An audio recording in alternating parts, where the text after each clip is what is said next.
This is Real News Media TV, coverage you can trust. Please like, share, subscribe, and hit the notification bell. Select all for daily news updates. More than 800 applications received for Entertainment Relief Package. Culture and Entertainment Minister Olivia Grange has revealed that more than 800 applications have so far been received for a share of $90 million special support package for the local entertainment sector.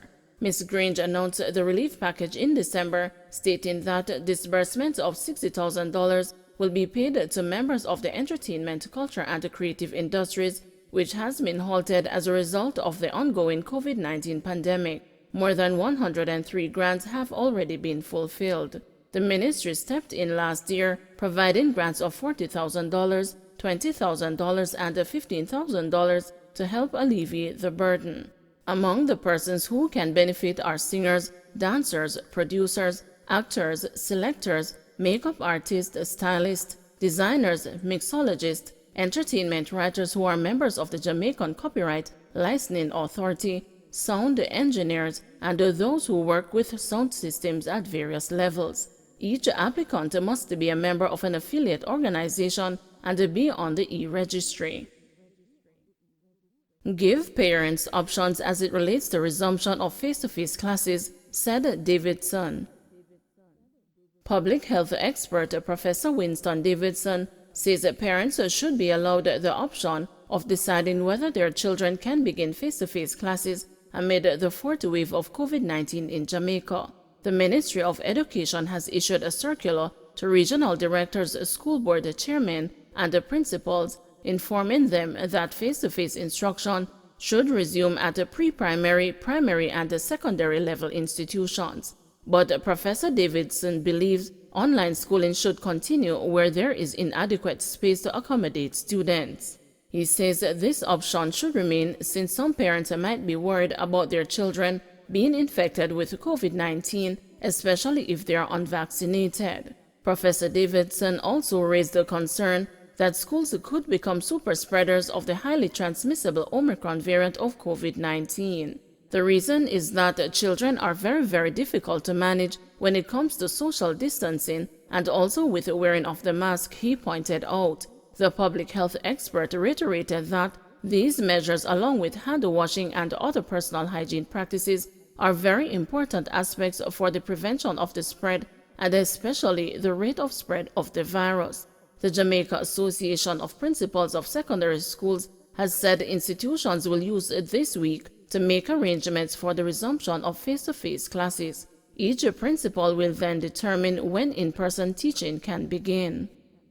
My view is that they should, in fact, continue where it is possible. Let the parents decide whether or not they wish their child to go face-to-face, and you should continue with having the provision of online schooling. But of course, the children are ordered back to school, and let us see. The reason is that children are very difficult to manage when it comes to social distancing and also with wearing of the masks.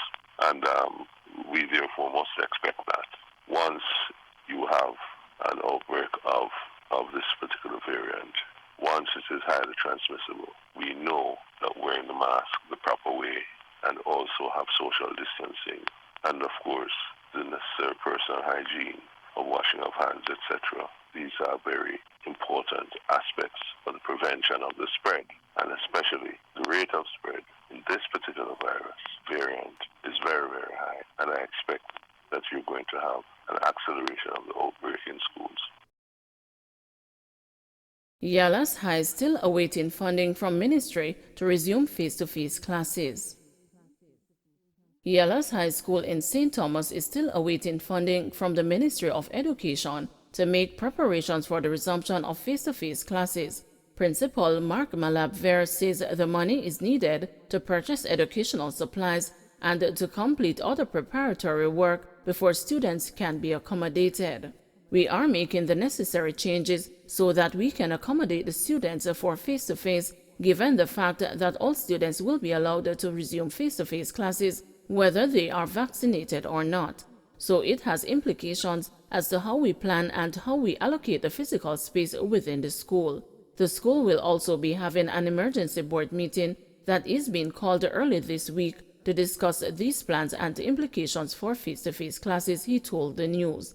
Mr. Malabever also disclosed that the school has not yet been inspected by the Ministry of Health. Some 856 schools have been cleared for reopening by the Health Ministry.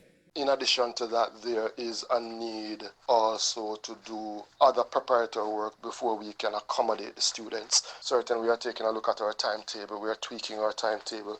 We are looking at the physical infrastructure.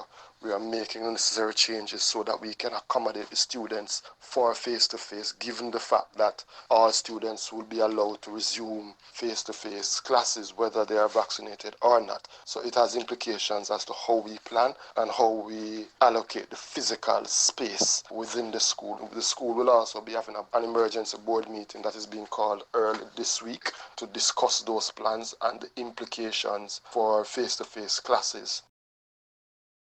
JTA warns it will not be business as usual if wage issues remain unsettled.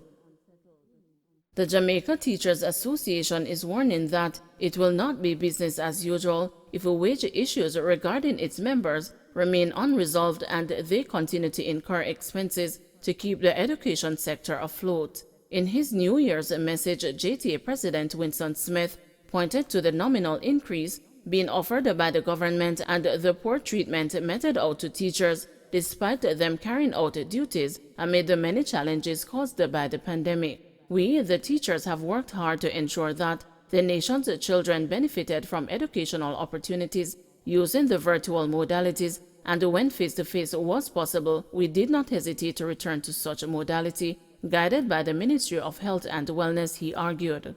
Mr. Smith called for the Ministry of Finance and the Public Service to give to the nation's teachers an increase which will indicate to the nation that the government of Jamaica truly values the work of educators. Public sector workers, including teachers, have been offered a 4% wage increase. The protracted wage negotiation, where teachers are being offered a nominal increase, will not be in the best interest of the education sector, especially at this time. Therefore, we call on the Ministry of Finance and Public Service to give to the nation's teachers an increase which will indicate to the nation that the government of Jamaica truly value the work of educators. We, the teachers, have worked hard to ensure that the nation's children benefited from educational opportunities using the virtual modalities, and when face-to-face was possible, we did not hesitate to return to such modality, guided by the Ministry of Health and Wellness. Taxi operators protest state of Claremont to Limehall Road in St. Anne. Taxi operators and residents have blocked the Claremont to Limehall Road in St. Anne to protest against the state of the thoroughfare.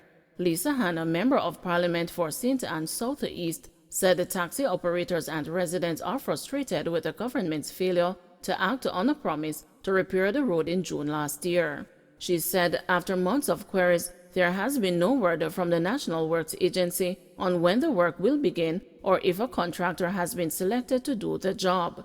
The MP has called for the government to address the issue urgently.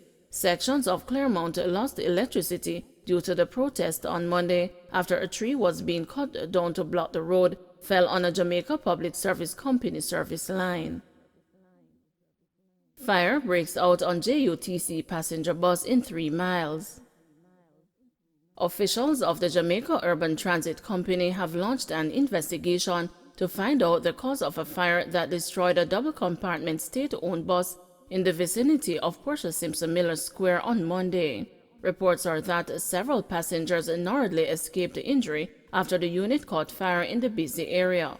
Information coming from sources is that the bus was transporting passengers when the driver noticed smoke coming from a section of the unit. Passengers managed to evacuate the unit while the driver tried to use an extinguisher to put out the blaze. The fire department was also called and the fire was later extinguished. The extent of the damage has not been determined. Man in search of condom meets a tragic end. A 25-year-old man from Whithorn in Westmoreland who went in search of a condom on New Year's Day is now dead. His death, according to the police, has since been classified as a death by misadventure. The news has learned that Rashawn Brown, who is from Marasta District in Whithorn, went home with a female companion on Saturday, January 1. However, about 4 a.m. when he reportedly wanted to have intercourse, he realized he didn't have a condom and went to his friend's house nearby to get one. While returning to his house, he reportedly attempted to access a wall to leave, but fell on a piece of steel that pierced his abdomen. Brown was pronounced dead at the Savannah Lamar Public General Hospital.